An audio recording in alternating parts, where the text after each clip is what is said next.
Thank you again, Kristen, for that. And moving right along, kind of speaking of development in some ways, one reason why we want to make sure we have a seat at that table is because open space is so important to this community.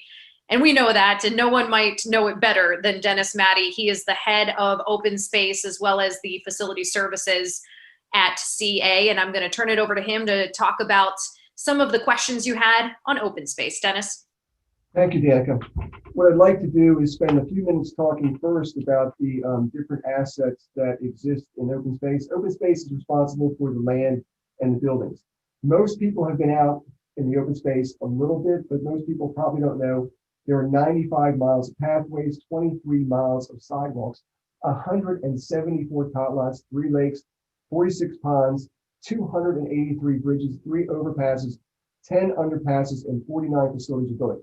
And I'd like to pause here for just 1 second before I go too much further and single out for special recognition the open space team members. When everything was closed, what Susan meant to say is everything was closed except the open space. So early in the pandemic, everyone remembers how unsettling that was, how much uncertainty that was. You know, we had financial problems, how to protect our team members.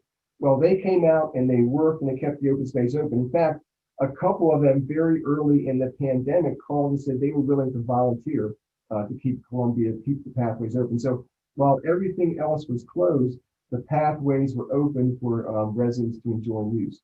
In addition to it, during that time period, we routinely inspected the building to make sure that the water was where it was supposed to be, to make sure they were unoccupied as they were supposed to be.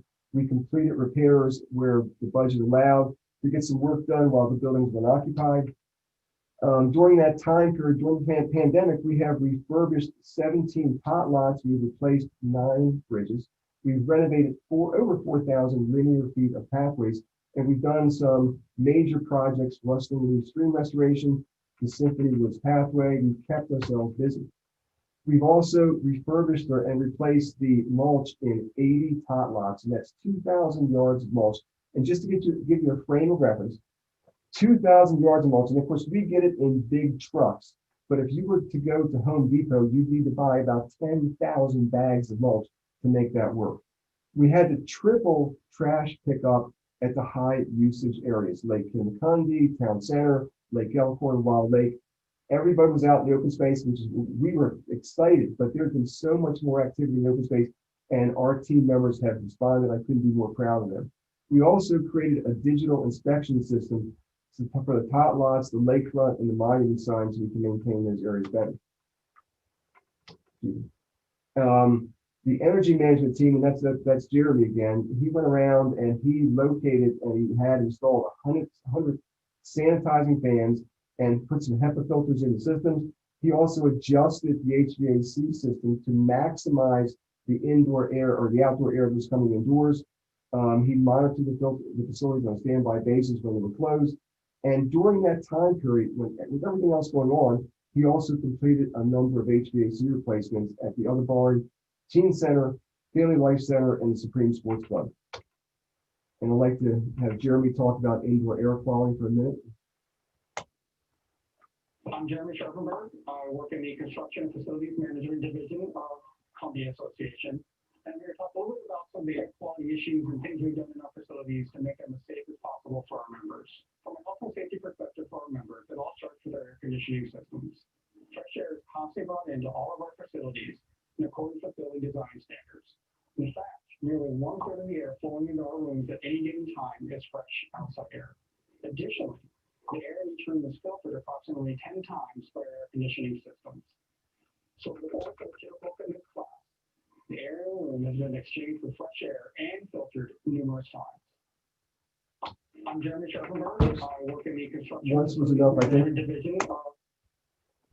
So one of the questions that came up was about the investment in pathways, and is CA going to continue to invest in pathways? And the answer is absolutely yes. On an annual basis, we spend about $1 million on repairs and maintenance of pathways. Another question was, are we going to take any pathways out of service? And the answer is no, we are not. In fact, we added two pathway segments during the pandemic. One just north of Twin Rivers Road that connects Wild Lake to Town Center, and one in Symphony Woods that connects Little Hudson Parkway to the Crystal. Another question came up was, what about security on the pathways? And the answer to that is just like the answer to that for everywhere else that you go.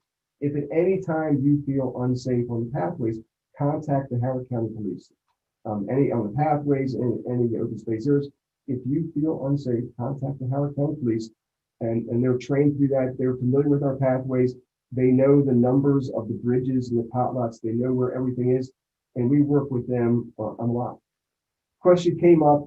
It seems to me that the maintenance that you guys do has a negative effect on the open space because you're running up the areas on either side of the pathway. And the answer to that is occasionally, yes, that does happen.